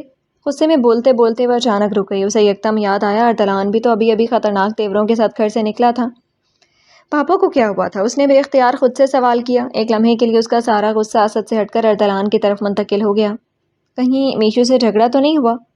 یہ خیال آتے ہی وہ سیدھی کھڑی ہوئی، مگر ہاتھ سیدھا کرتے ہی کوہنی میں اٹھنے والی ٹیس نے اسے پھر سے سسکنے پر مجبور کر دیا تھا۔ ہائے اللہ! وہ منہ بسور کر دوبارہ کوہنی سے ہلانے لگی۔ ہڈی نہ توڑ دیو میری! چند لمحے وہ وہیں کھڑی رہی، پھر بے چینی سے سیڑھیوں کی طرف دیکھا۔ نہیں، کچھ تو گڑبڑ ہے۔ اپنی تکلیف کو نظر انداز کرتے وہ تیز تیز قدموں سے کچن سے باہر نکلی اور تقریباً دوڑتی ہوئی اوپر کی منزل کی طرف بڑھ گئی۔ پھر اسی تیزی سے سیڑھیاں چڑھ کر وہ ارسلان کے بیڈ روم تک آ گئی۔ میشو! دروازے کے باہر اس نے بے چینی سے آواز دی، مگر اندر سے کوئی جواب نہ آیا۔ اس نے بنا انتظار کیے فوراً ہینڈل گھمایا اور دروازہ کھول کر اندر داخل ہو گئی۔ میشو! آواز دیتے ہوئے وہ تیزی سے کمرے کے اندر آ گئی۔ کمرے میں نظر دوڑائی تو بستر خالی تھا، مگر میشا کہیں دکھائی نہ دی۔ اسی لمحے واش روم کا دروازہ کھلا۔ آہستہ قدموں کے ساتھ میشا باہر نکلی، گیلے بال، نم آنکھیں اور سرخ پڑا چہرہ۔ میشی! وہ بے چینی سے آگے بڑھی تو میشا نے چونک کر اسے دیکھا۔ ہنی! پھر اس سے بھی تیزی سے رخ موڑ کر ڈریسنگ ٹیبل کی طرف بڑھ گئی۔ ماہین ایک نظر اسے اوپر سے نیچے تک دیکھا، پھر تیزی سے اس کے قریب آ گئی۔ تو ٹھیک ہے نا؟ اس نے میشا کے کاندھے پر ہاتھ رکھا۔ میں؟ ہاں، کیوں؟ وہ جھک کر درازیں کھولنے بند کرنے لگی جیسے کچھ ڈھونڈ رہی ہو۔ شکر ہے، میں تو ڈر گئی تھی۔ ماہی نے راحت کی سانس لی۔ ابھی پاپا کو ان کے پورے خونخوار موڈ میں گھر سے نکلتے دیکھا ہے۔ اس نے جھرجھری لی تھی۔ ایسا تو میں نے انہیں بہت کم دیکھا ہے۔ یہ سنتے ہی میشا کے ہاتھ یکدم ساکت ہو گئے، چہرے کی رنگت مان پڑ گئی، ہونٹوں پر ہوتی جلن کچھ اور بڑھ گئی تھی، جسے اس نے بے اختیار دانتوں تلے دبا لیا۔ چند لمحے وہ خاموش کھڑی رہی، پھر خود کو سنبھالتے ہوئے آہستہ سے بولی، اچھا، اس نے مصنوعی بے نیازی سے کہا، مجھے نہیں معلوم۔ پر وہ تو روم سے ہی نکل کر گئے تھے۔ ماہی نے حیرت سے کہا، پھر اگلے لمحے خود ہی اندازہ لگا لیا۔ اوہ، ہو سکتا ہے اس وقت تم واش روم میں رہی ہو۔ یہ کہہ کر اس نے کندھے اچکائے اور جا کر دھم سے بستر پر گر گئی۔ آہ! کوہنی میں اٹھنے والی ٹیس پر اس نے منہ بنایا، پھر چھت کو گھورتے ہوئے آہ بھری۔ میشو! اس کی آواز میں عجیب سی اداسی آ گئی۔ ہم دونوں کی کتنی خواہش تھی نا کہ ہمیں کوئی زبردست رومانٹک ہیرو ملے۔ ڈریسنگ کے شیشے میں خود کو دیکھتے ہوئے میشا کی نگاہیں اپنے ہونٹوں پر تھیں۔ ادھر ماہین اس کی خاموشی محسوس کیے بغیر ہی منہ بسور کر بولی، اور قسمت دیکھو، ہم دونوں کو ایسے شوہر ملے ہیں جنہیں رومانس سے زیادہ ڈانٹنا، حکم چلانا اور خونخوار حرکتیں کرنا آتی ہیں۔ اس نے ایک اور لمبی آہ بھری۔ ایک تمہارے مسٹر انکل، پھر غصے سے دانت پیستے ہوئے بولی، اور ایک وہ اسد مالک۔ پھر سے اس کی لڑائی ہو گئی؟ میشا نے ہلکے سے تعصب کے ساتھ سر ہلاتے ہوئے پوچھا۔ لڑائی؟ ماہین تڑپ کر سیدھی بیٹھ گئی۔ وہ میرا گلا دبانے والا تھا۔ اس نے منہ بسور لیا اور اوپر سے مجھے دھکا بھی دے دیا۔ یہ دیکھو۔ اس نے اپنی زخمی کوہنی آگے کی۔ ابھی تک درد ہو رہا ہے۔ میشا نے گھوم کر بے اختیار ایک نظر اس کی کوہنی پر ڈالی، پھر آہستہ سے پوچھا، تم نے کیا کہا تھا اسے؟ ماہین نے فوراً نظریں چرا لیں۔ میں نے تو بس ذرا سا ہی… بات مکمل کرتے کرتے اس کی نظر اچانک میشا کے چہرے پر جا ٹھہری۔ وہ یکدم چونکی۔ میشی! وہ فوراً اٹھ کر اس کے قریب آ گئی۔ تمہارے ہونٹوں کو کیا ہوا؟ میشا کا دل ایک لمحے کو زور سے دھڑکا۔ اس نے بے اختیار اپنے نچلے لب پر ہتھیلی رکھ لی۔ ہاں، میں واش روم میں پھسل گئی تھی، بیسن سے لگ گیا۔ اس نے نظریں چراتے ہوئے جلدی سے جواب دیا اور فوراً ڈریسنگ ٹیبل کی طرف رخ کر لیا۔ اوہ خدا! ماہی نے افسوس سے سر ہلایا۔ ذرا دھیان سے منہ دھو لیا کرو نا، کتنی زور سے لگی ہے۔ اس کے ذہن میں ایک لمحے کو بھی یہ خیال نہ آیا کہ یہ زخم کسی اور وجہ سے بھی ہو سکتا تھا، کیونکہ چوٹ لگنے پر یقین کرنا آسان تھا، نہ کہ ارسلان کے بے اختیار ہونے پر۔ ادھر میشا خاموشی سے آئینے میں اپنا عکس دیکھتی رہی۔ اس کے لبوں پر ہلکی سی جلن اب بھی باقی تھی، اور اس جلن کے ساتھ وہ چند لمحے بھی جنہیں وہ چاہ کر بھی اپنے ذہن سے نکال نہیں پا رہی تھی۔ وہ میرے خد و خال تو مسمار نہ کرتے، واقف جو نہ تھے تم ابھی تعمیر کے ڈھب سے۔ ہواؤں کو چیرتے ہوئے ارسلان کی گاڑی تارکول کی سڑک پر بے تحاشا رفتار سے دوڑی جا رہی تھی۔ دونوں طرف کے مناظر پل بھر میں پیچھے چھوٹتے جا رہے تھے۔ اسٹیئرنگ پر جمے اس کی مضبوط گرفت لمحہ بلمحہ سخت ہوتی جا رہی تھی، جبکہ اس کے جبڑے اس شدت سے بھنچے ہوئے تھے کہ کن پٹی کی رگیں تک نمایاں ہونے لگی تھیں۔ گاڑی کے اندر اور گہری خاموشی تھی، مگر اس کے ذہن میں ایک طوفان برپا تھا۔ ہر گزرتے لمحے کے ساتھ ایک ہی خیال، ایک ہی لمحہ اور ایک ہی نام اس کے ذہن میں بار بار ابھر رہا تھا۔ آج اس کے اور میشا کے بیچ جو کچھ ہوا تھا، وہ کیوں اپنے جذبات پر قابو نہیں رکھ پایا تھا؟ کیا وہ اس لڑکی کے سامنے اتنا کمزور ہو گیا کہ اپنے اصول بھی توڑ گیا؟ وہ جذبات میں بہہ کیسے سکتا تھا؟ میشا اور اس کے درمیان صرف ایک رشتہ رہنا تھا، اور وہ تھا اس کے باپ سے دشمنی کا۔ وہ مقصد تھی نہ محبت۔ اس نے بے اختیار ایکسلریٹر پر دباؤ مزید بڑھایا، گویا وہ وقت کو نہیں اپنی ہی خیالات کو پیچھے چھوڑ دینا چاہتا ہو۔ گاڑی اسے خطرناک رفتار سے ہواؤں کو چیرتی آگے بڑھ رہی تھی کہ اچانک سامنے سے آنے والے ایک بھاری ٹرک نے مسلسل زوردار ہارن بجایا۔ اردلان کی سوچوں کا تسلسل ایک ہی لمحے میں ٹوٹ گیا۔ اس نے چونک کر سامنے دیکھا، ٹرک خطرناک حد تک قریب آ چکا تھا۔ ایک لمحے کی بھی تاخیر کیے بغیر اس نے پوری قوت سے اسٹیئرنگ موڑا۔ ٹائروں کی چیخ فضا میں گونجی، گاڑی بے قابو ہو کر سڑک پر لہراتی چلی گئی۔ اردلان نے اسے سنبھالنے کی پوری کوشش کی مگر رفتار حد سے کہیں زیادہ تھی۔ اگلی لمحے ایک خوفناک آواز کے ساتھ گاڑی سڑک کنارے کھڑے ایک تناور درخت سے جا ٹکرائی۔ شدید جھٹکے سے اس کا سر اسٹیئرنگ سے ٹکرایا جبکہ ایئر بیگ پل بھر میں کھل کر اس کے سامنے آ گیا۔ پورا ماحول گرد، ٹوٹے شیشوں اور جلتے ٹائروں کی بو سے بھر گیا۔ چند لمحوں تک ہر طرف عجیب سا سناٹا چھایا رہا۔ صرف گاڑی کے انجن کی ٹوٹی پھوٹی آواز اور بونٹ سے اٹھتا ہلکا سا دھواں فضا میں پھیل رہا تھا۔ ایئر بیگ کے پیچھے اردلان بے حرکت سا جھکا ہوا تھا۔ اس کی پیشانی کے کنارے سے خون کی ایک باریک لکیر بہہ کر گال تک آ پہنچی تھی۔ چند ثانیوں بعد اس کی انگلیوں میں ہلکی سی جنبش ہوئی۔ اس نے بھاری پلکیں کھولنے کی کوشش کی۔ سر کے اندر جیسے سینکڑوں ہتھوڑے ایک ساتھ چل رہے تھے۔ اس نے دائیں ہاتھ سے ایئر بیگ کو ایک طرف دھکیلا اور گہری سانس لی۔ ہلکی سی کرا اس کے لبوں سے نکلی۔ چند لمحے وہ یوں ہی سر جھکائے بیٹھا رہا۔ ہتھیلی بے اختیار پیشانی پر گئی۔ خون انگلیوں پر لگا تازہ خون دیکھ کر بھی اس کے چہرے پر کوئی گھبراہٹ نہ آئی۔ وہ دوبارہ ڈرائیونگ سیٹ پر ٹیک لگا کر بیٹھ گیا، سر ہیڈ ریسٹ سے ٹکا دیا اور شدت سے آنکھیں موند لیں۔ اور پھر بہت برسوں بعد اس کا لاشعور اسے کھینچ کر ماضی میں لے گیا تھا، وہ ماضی جو رونق حویلی کے اندر دفن کیا جا چکا تھا۔ رونق حویلی جو برسوں سے اپنی آن بان اور شان کے ساتھ ایستادہ تھی۔ نسل در نسل یہی حویلی خانزادہ خاندان کی طاقت، حکومت اور وقار کی علامت بنی رہی تھی، مگر اس خاندان میں رنجشوں کی وہ چنگاری جس نے بعد میں نفرتوں کی آگ کی صورت اختیار کی، اس دن بھڑکی جب اسفندیار خانزادہ نے اپنے والدین کے اصرار پر اپنے ماموں کی سب سے چھوٹی بیٹی صوفیہ خانم سے نکاح کر لیا تھا۔ سائرہ خانم ان کی پہلی بیوی تھیں، دور کی رشتہ دار تھیں۔ وہ اسفندیار خانزادہ کی ان کا نکاح اسفندیار خانزادہ سے اس وقت ہوا تھا جب وہ محض 13 برس کی تھیں۔ اکلوتی بہو بن کر جب وہ رونق حویلی میں آئیں تو چند سالوں تک کسی گھر کی بے تاج ملکہ رہیں۔ ان کی بات حکم سمجھی جاتی تھی اور حویلی کا ہر فرد ان کے شان میں کا پابند تھا، مگر تقدیر نے ان کی سلطنت میں پہلی دراڑ اس وقت ڈالی جب ان کی گود میں یکے بعد دیگرے 2 بیٹیوں نے جنم لیا۔ خاندان کو وارث نرینہ درکار تھا، چنانچہ 2 ہی برس کے انتظار کے بعد اسفندیار خانزادہ نے دوسری شادی کر لی۔ دلوں کو یہ تسلی دی گئی کہ یہ نکاح صرف خاندان کو وارث دینے کے لیے کیا جا رہا ہے، مگر حقیقت اس سے کہیں زیادہ تلخ تھی۔ سائرہ خانم بہت پہلے ہی سے جان چکی تھیں کہ اسفندیار خانزادہ کے دل میں صوفیہ خانم کے لیے نرم گوشہ برسوں سے موجود تھا۔ والدین کا دباؤ اپنی جگہ، مگر اس شادی کے پیچھے ان کی اپنی خواہش بھی شامل تھی۔ اسی طرح صوفیہ خانم اسفندیار خانزادہ کی خواہش اور محبت بن کر رونق حویلی میں آئیں۔ ان کے رونق حویلی میں قدم رکھتے ہی سائرہ خانم کے اقتدار، اعتماد اور ازدواجی سکون کی بنیادیں ہلنے لگیں۔ اور پھر ابھی 1 سال بھی مکمل نہ گزرا تھا کہ صوفیہ خانم کی گود میں ایک صحت مند بیٹے نے آنکھ کھول لی۔ ارسلان خانزادہ کی پیدائش گویا وہ مہر تھی جس نے حویلی میں سائرہ خانم کی حیثیت کو ہمیشہ کے لیے متزلزل کر دیا۔ اب وہ صرف پہلی بیوی رہ گئی تھیں، جبکہ صوفیہ خانم اس عورت کا مقام پا چکی تھی جس نے خانزادہ خاندان کو وارث نرینہ عطا کیا تھا۔ اسی ایک لمحے نے دونوں عورتوں کے درمیان ایسی خاموش خلیج پیدا کر دی جو وقت گزرنے کے ساتھ کم ہونے کے بجائے مزید گہری ہوتی چلی گئی۔ بظاہر حویلی میں سب کچھ پہلے جیسا تھا، مگر حقیقت یہ تھی کہ اس دن سے رونق حویلی کی دیواروں میں محبت سے زیادہ رقابت نے بسیرا کیا تھا، اور یہی رقابت آگے چل کر کئی نسلوں کی تقدیر بدلنے والی تھی۔ وقت اپنی رفتار سے گزرتا رہا اور دیکھتے ہی دیکھتے اگلی نسل جوان ہونے لگی۔ اس دور میں لڑکیوں کی کم عمری میں شادی معمول کی بات تھی، چنانچہ سائرہ خانم کی دونوں بیٹیوں کو بھی خاندان میں ہی بیاہ دیا گیا۔ بڑی بیٹی ریحانہ کے آنگن میں سب سے پہلے ایک ننھی پری نے جنم لیا جس کا نام درِ شہوار رکھا گیا، جبکہ چھوٹی بیٹی افسانہ کی گود مدتوں تک ویران رہی۔ ادھر ارسلان خانزادہ کی نسل دیکھنے کی جہاں میں اسفندیار خانزادہ نے محض 16 برس میں ہی ان کا نکاح صوفیہ خانم کے سگے بھائی کی بیٹی سائمہ سے کر دیا۔ سائمہ عمر میں ارسلان سے 1 برس چھوٹی تھی۔ معصوم چہرہ، جھکی جھکی نظریں اور نہایت نرم مزاج رکھنے والی سائمہ ارسلان خانزادہ کو پہلی ہی نظر میں بھا گئی تھی۔ شاید یہی وجہ تھی کہ وقت گزرنے کے ساتھ یہ رشتہ محض ایک خاندانی بندھن نہ رہا بلکہ دونوں کے درمیان ایک خاموش مگر گہری محبت بھی پروان چڑھنے لگی۔ اور تبھی وقت نے ایک بار ایسا موڑ لیا جس نے پورے خاندان کو حیران کر دیا۔ ادھر ارسلان خانزادہ اور سائمہ کے آنگن میں پہلے بیٹے ارمغان خانزادہ کی ولادت ہوئی تو رونق حویلی خوشیوں سے جگمگا اٹھی۔ خاندان کو لگا کہ جس وارث کی خاطر برسوں پہلے اتنے فیصلے کیے گئے تھے اب اس کی نسل بھی مضبوط ہاتھوں میں آ گئی ہے، مگر قدرت کے فیصلے انسانوں کے اندازوں سے کہیں بلند ہوتے ہیں۔ ارمغان کی پیدائش کے 1 ماہ بعد اس عمر میں جب سائرہ خانم خود نواسے نواسیوں کی نانی دادی بننے لگی تھیں، اللہ تعالیٰ نے ان کی ویران گود بھی ہری کر دی۔ ان کے ہاں ایک بیٹے نے جنم لیا جس کا نام ذوالفقار خانزادہ رکھا گیا۔ یہ خبر رونق حویلی میں کسی خاموش طوفان سے کم نہ تھی۔ جس بیٹے کی خواہش نے برسوں پہلے ایک دوسری شادی کی بنیاد رکھی تھی، وہی بیٹا اب سائرہ خانم کی گود میں بھی آ چکا تھا۔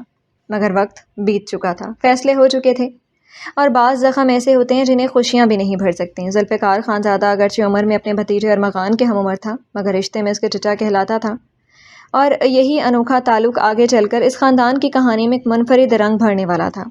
ذوالفقار خانزادہ کی پیدائش نے سائرہ خانم کے دل میں ایک بار پھر اس خواہش کو بیدار کر دیا تھا جسے وہ برسوں پہلے اپنے نصیب کا فیصلہ سمجھ کر دل کے کسی تاریک گوشے میں دفن کر چکی تھیں۔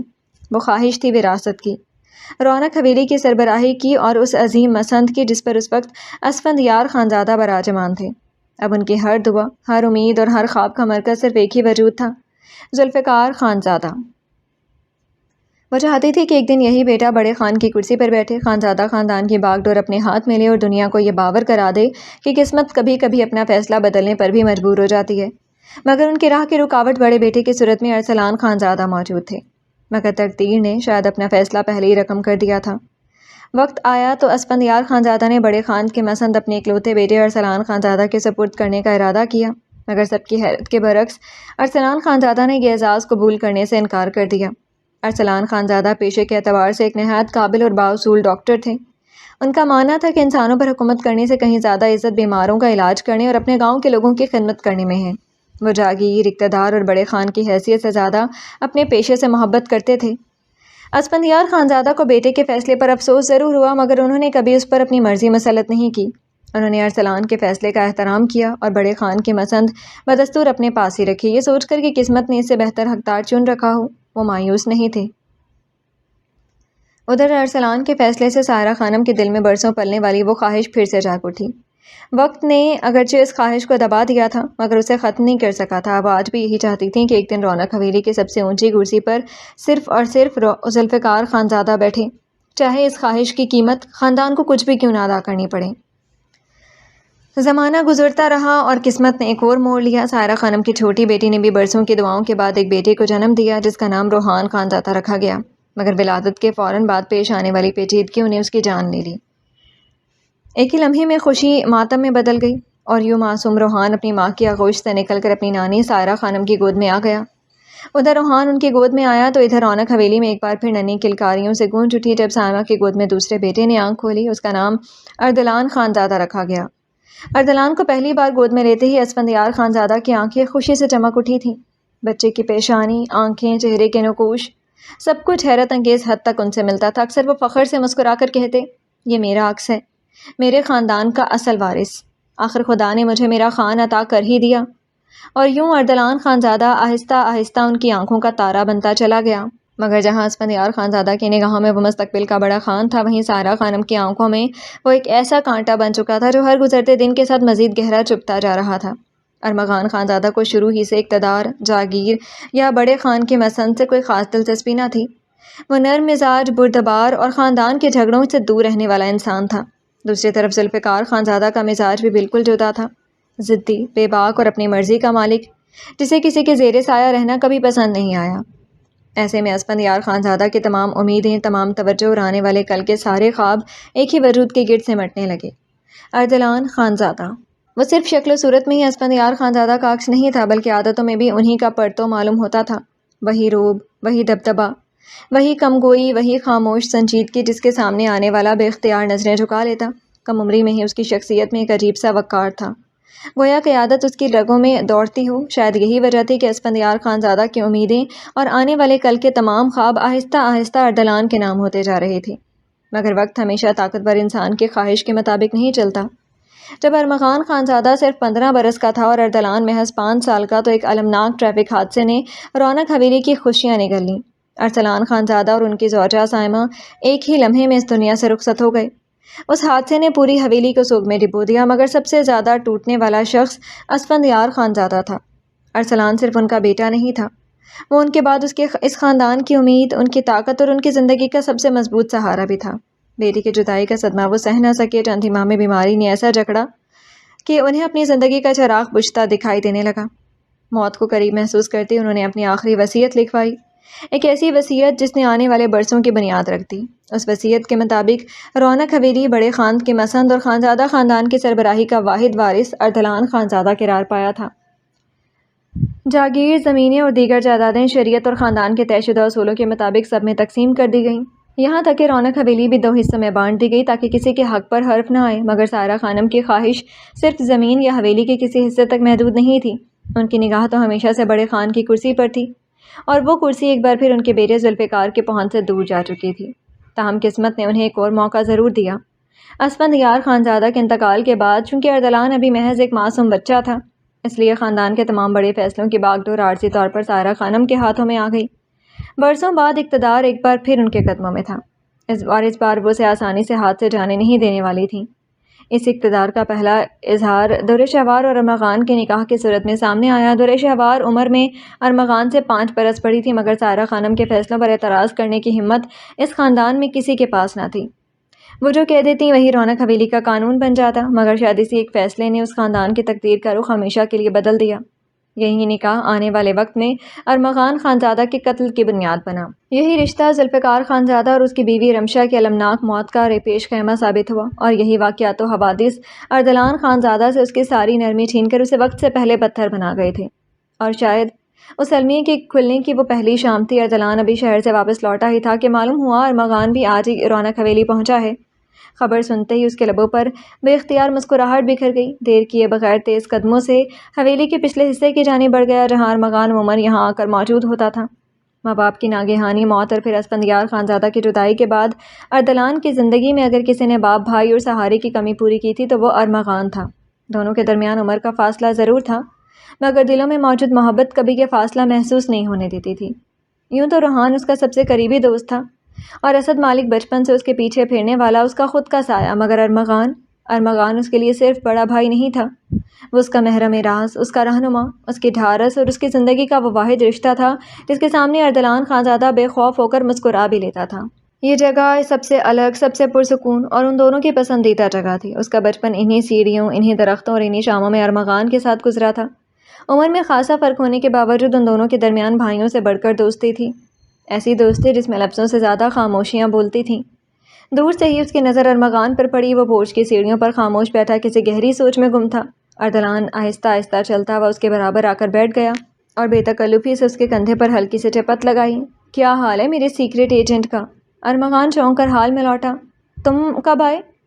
تمہارے دنیا میں آنے کے تقریباً 10 سال بعد، اس کی طرف جھک کر مزاحیہ کہا، پر اس کی بات پر ارمغان کے ہونٹوں پر ایک پھیکی سی مسکراہٹ ابھری، اتنی پھیکی کہ ارسلان کے چہرے کی شوخی خود بخود سمٹ گئی۔ اس نے فوراً اس کا چہرہ اپنی طرف موڑا۔ کیا ہوا ہے؟ یہ چہرے پر 12 کیوں بجے ہوئے ہیں؟ کچھ نہیں، ارمغان نے نظریں چرائیں، بس ایک کیس کی وجہ سے تھوڑا پریشان ہوں۔ ہمیشہ کی طرح سالو ہو جائے گا، ارسلان نے پورے یقین سے کہا اور اس کے کندھے پر ہاتھ رکھ کر مسکرا دیا۔ مجھے اپنے ایجنٹ پر پورا بھروسہ ہے۔ ارمغان مسکرا کر خاموش ہی رہا تھا۔ اکیلے آئے ہو یا بھابھی اور بچیاں بھی ساتھ ہیں؟ اس نے سرسری سے انداز میں پوچھا تھا۔ نہیں، وہ سب بھی آئے ہیں، اس وقت سائرہ دادی سا کے پاس ہیں۔ اوہ، ارسلان نے معنی خیز انداز میں گردن ہلائی۔ تبھی تمہارا منہ لٹکا ہے، ضرور دادی سا نے تمہیں سامنے بٹھا کر صوفیہ دادی سا کی برائیاں کی ہوں گی اور بھابھی کا میکے جا کر رہنے کے تانے بھی دیے ہوں گے۔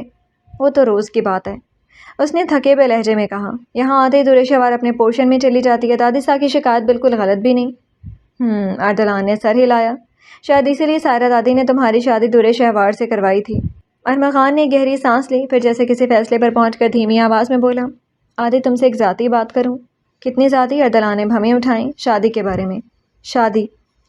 ارسلان بے اختیار ہنس پڑا۔ تمہیں تو معلوم ہے مجھے ان چیزوں میں کوئی انٹرسٹ نہیں، اور اگر کبھی ہوئی بھی تو شادی ضرور کروں گا، مگر اپنی دادی سا کی مرضی سے۔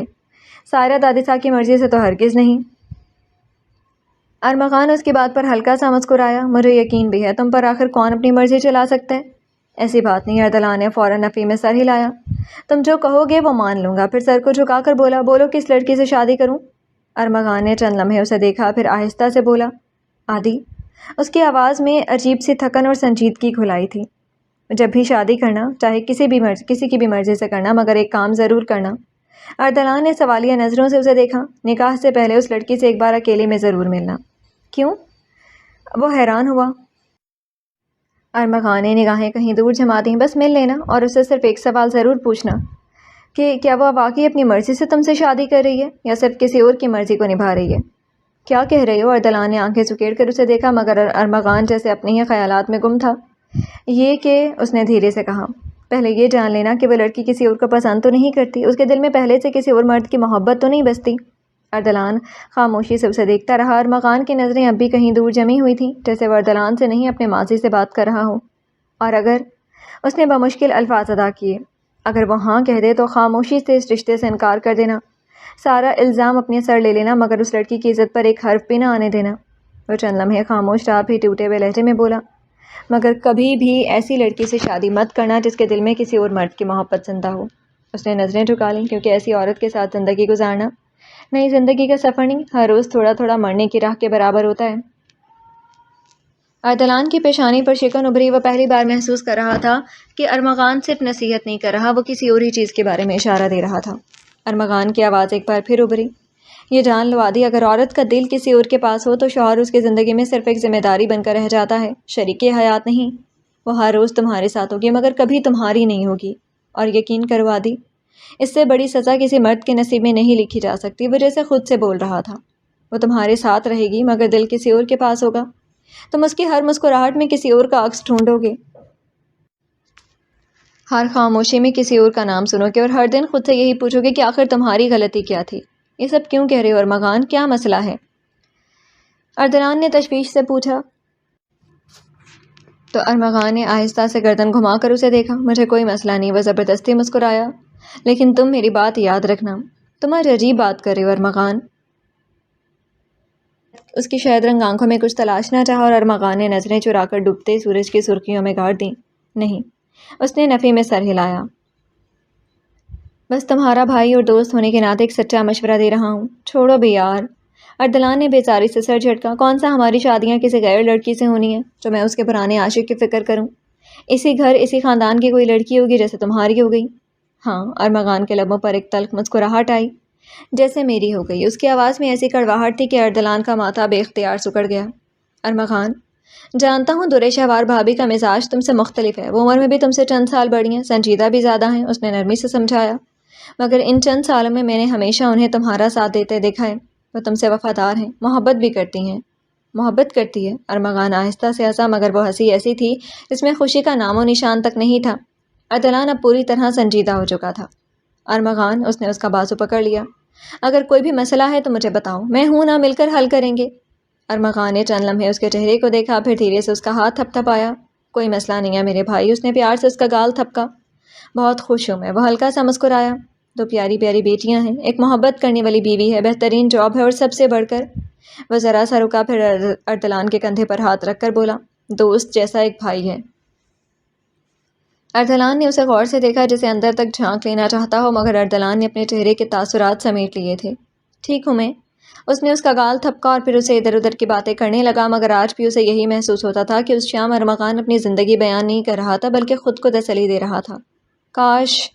کاش اس دن اس نے سب کچھ بتا دیا ہوتا، کاش اپنے دل کا ہر زخم اس کے سامنے کھول کر رکھ دیتا، کاش وہ حقیقتیں اس سے نہ چھپاتا، تو شاید ہر اس کا بھائی، اس کا اپنا ارمغان اس قدر بے رحمی سے قتل نہ ہوتا۔ اردلان کے بند پلکوں کے پیچھے آنکھوں میں جیسے خون اتر آیا تھا۔ اس کے بھائی کو صرف قتل نہیں کیا گیا تھا، اسے بے دردی سے ذبح کیا گیا تھا، اور پھر چند کاغذوں، چند جھوٹی رپورٹوں اور چند مہر لگی فائلوں نے اس قتل کو ایک عام واردات بنا کر دفن کر دیا تھا۔ سرکاری ریکارڈ میں لکھ دیا گیا، ایک معمولی لٹیرا چند پیسوں کی خاطر ارمغان خانزادہ کو قتل کر گیا۔ کیس بند، فائل بند، تحقیقات ختم۔ مگر اردلان خانزادہ نے یہ جھوٹ کبھی قبول نہیں کیا، ہرگز نہیں۔ ارمغان خانزادہ کوئی عام آدمی نہیں تھا، وہ ایک تربیت یافتہ ایجنٹ تھا، بہترین فائٹر، تیز ترین شوٹر، اور ایسا شخص جو کئی مسلح مجرموں کا اکیلا مقابلہ کر سکتا تھا۔ ایسا انسان کسی سڑک چھاپ چور کے ہاتھوں ایک معمولی چاقو سے مارا جائے، اس کا گلا ریت دیا جائے اور وہ مزاحمت تک نہ کر سکے؟ نہیں، یہ ناممکن تھا۔ اس قتل کے پیچھے کسی معمولی چور یا لٹیرے کا ہاتھ نہیں تھا۔ اردلان خانزادہ کے لیے اس حقیقت میں کبھی کوئی ابہام نہیں رہا، اس کے بھائی کے قتل کے پیچھے صرف ایک ہی نام تھا، سرفراز جیلانی، وہی شخص جس نے اس کے بھائی کا سکون، اس کا بھائی چھینا تھا، اس کا گھر برباد کیا اور اس کی زندگی کا ہر سکون چھین لیا۔